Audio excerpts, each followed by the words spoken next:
his plan and accept. You see the hand of God in your life? Absolutely. I think that he is the best of planners. And like I said, if you retrospectively analyze all the times in life you wish you could have changed things, yes, he knew better. And I'm going to have to accept that. When did you conclude that? I guess I always kind of knew. I was atheistic for a while when I was younger. But as you get older, you start to look at the world and understand that the thing for me was actually I guess, the scientific principle. It was Newton's. So Ukraine is stuck between Russia on both of its sides. So Ukraine is squished, sandwiched between. There's 21 Republican countries inside of Russia. Very interesting. Law of equal and opposite force. Okay. If there is evil in the world, and I'd like to think we both agree there certainly is, yes, there has to be an equal and opposite force, which is good. And I would like to think that that is God. Even the idea of God as a notion, even just as a concept, if that idea of God resists evil, then God is real. If you have two islands, you have two people, let's say a ship crashes, and you have two people who swim to two different islands, and one island they're atheists, savages, and they rip you apart.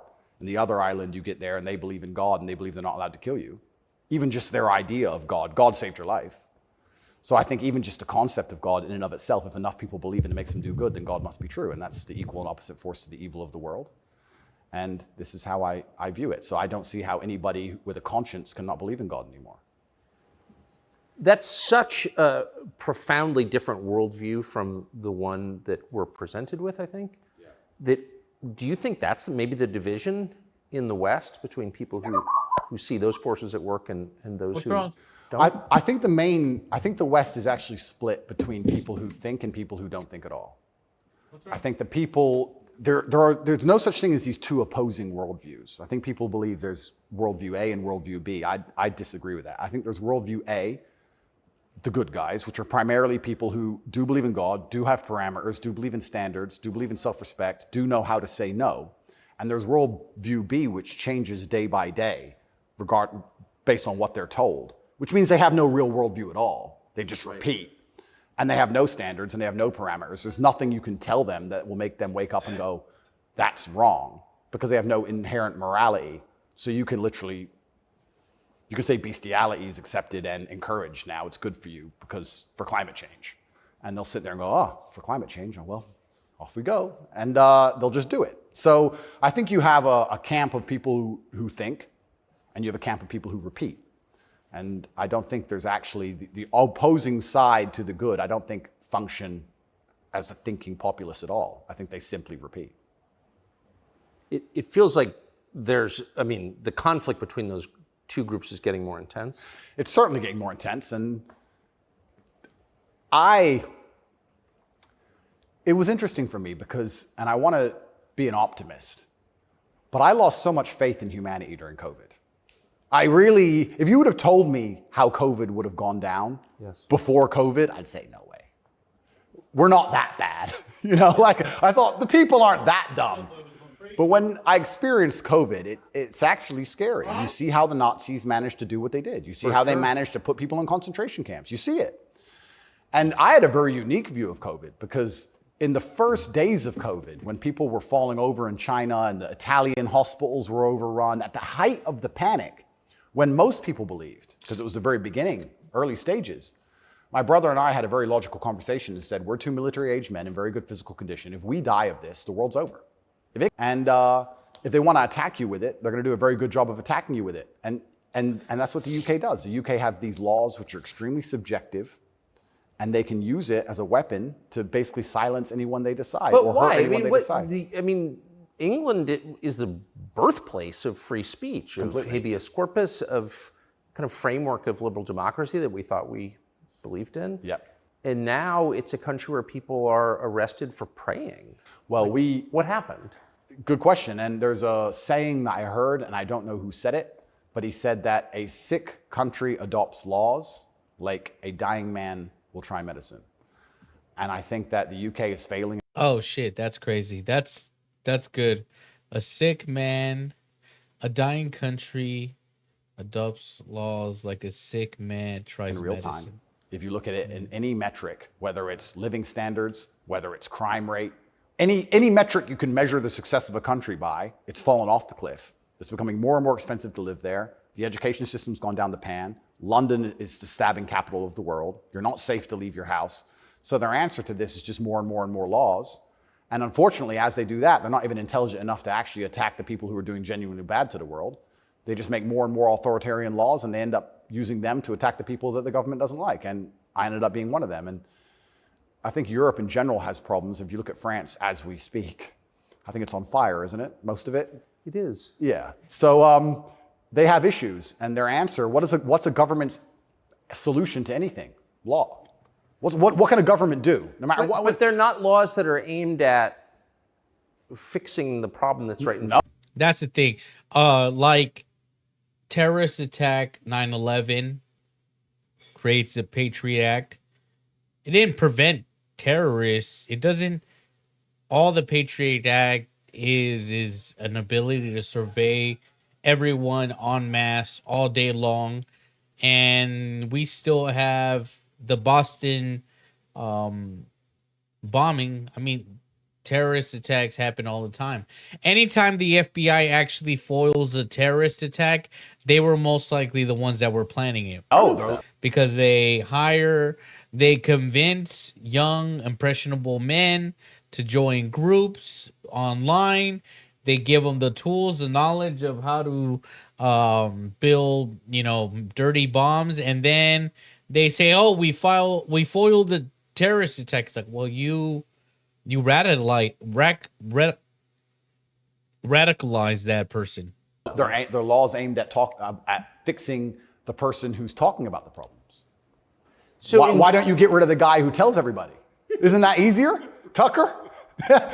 Why fix any of this? If we just shut him up, they won't know. No, but that's like responding to a heat wave by breaking your thermometer. Completely right. That's the plan. It's insane. Plan one is to break the thermometer. We might deal with the heat wave a bit later. But get air conditioning. No, let's break the thermometer. For now, there's too many people talking about the heat wave. So let's just break that. And then later on, maybe when we have time, we'll do something about the actual issue. It does seem like a lot of this is an effort not to talk about the real thing in Europe anyway, which is migration. Yeah.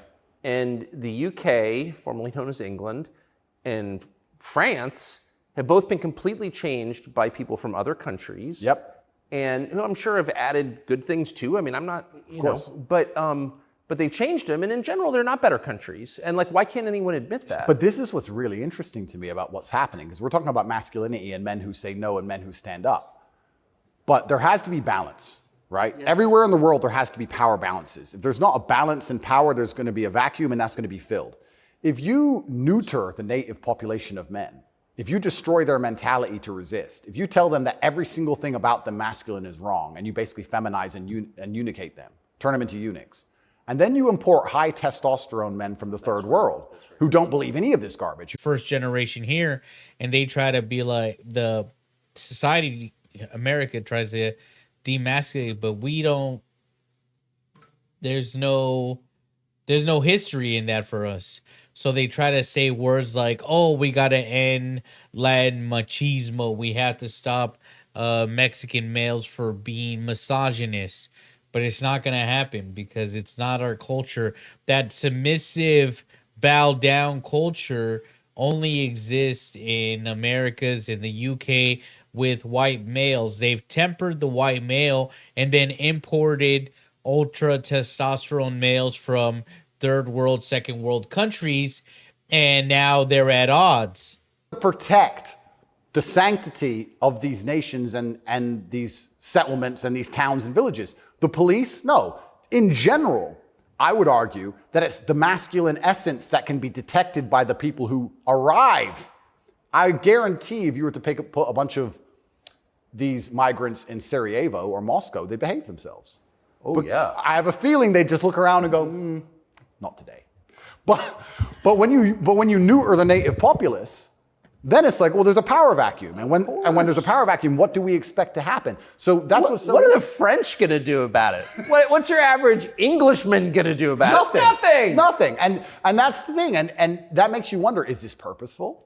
Like, why? These two actions of neutering the native populace and importing these high testosterone third worlders are so at odds with each other. Is this purposeful? I'm not sure, but has anyone considered this? So yeah, it's interesting because you talk about these are huge and intentional trends, and I mean they're historically transformative trends. They're a big deal, and so they're probably not happening by accident, right? There's got to be some intent. How could there not be? That's right. And how do they expect all of this to end? And this is exactly what's happening with migration. The problem with migration specifically is that there's no native masculine populace to enforce any degree of culture or boundary or parameter. And like I said, I would argue the point. And I've been to Sarajevo and I've been to Moscow. I've been to these places and I've seen there's a whole bunch of migration and everybody seems to just behave a little bit differently. And I think that's because people understand that men live here. That men live here. Yeah. If you turn up in someone's house and their house is pristine, you're probably going to take your cup and you're going to go put it in the kitchen. But if you turn up in somebody's house and it's a fucking mess, and nobody respects the house and nobody cares, and the man is drugged out of his mind, half asleep on the couch, what are you going to do with your cup? You're going to leave it there. You don't give a shit. If you turn up to the Western world and look at it, then you're going to hit on his wife. Absolutely. So what do we expect to happen in these scenarios, right? And it is purposeful and it is scary that even me just telling men to go to the gym is seen as an act of defiance to the point where I have to be punished. I must go to jail. I must be silenced. The thermometer must be broken. If at the end of all of this, no matter what happens, do you plan to stay in Romania? I love Romania. I love this country. And if I am found not guilty, I will stay in Romania, yeah. I will still stay here. I don't believe in running away. I also believe, and perhaps this is... Yeah, I didn't even want to ask you that because you've got a legal case pending, but I mean, presumably you're rich enough to run away when you haven't. Correct, I'm not going anywhere. I think if I was anywhere in the Western world, this would have happened to me. I don't think this is Romania's fault. Let's put it that way. I don't think this is Romania's fault. I think if I resided in Switzerland or France or Italy, the same thing would have happened. From knowing what I know. I think it was going to happen to me regardless, and I think I do have a large amount of sympathy, especially amongst the Romanian population. I get thousands of messages a day from Romanians apologizing to me. I think the people here actually like me. My waiter at lunch yesterday is one of them. He wanted you to know, yeah. Oh, amazing. This is what I mean. Everyone understands what's happening. My problem is not with Romania. I don't hold any personal grudges against Romania. I think that this Matrix attack was going to come to me. Basically. What is the Matrix? Good question. I guess some Americans call it the deep state, but I like to look at it in a more global way. When I say the Matrix, I think there are certain agendas which are being pushed. Yeah, the deep state, fucking Matrix, it's all the same shit. It's the powerful elites trying to control everything as much as possible and turn the general public into these soft blobs that eat bugs and don't have a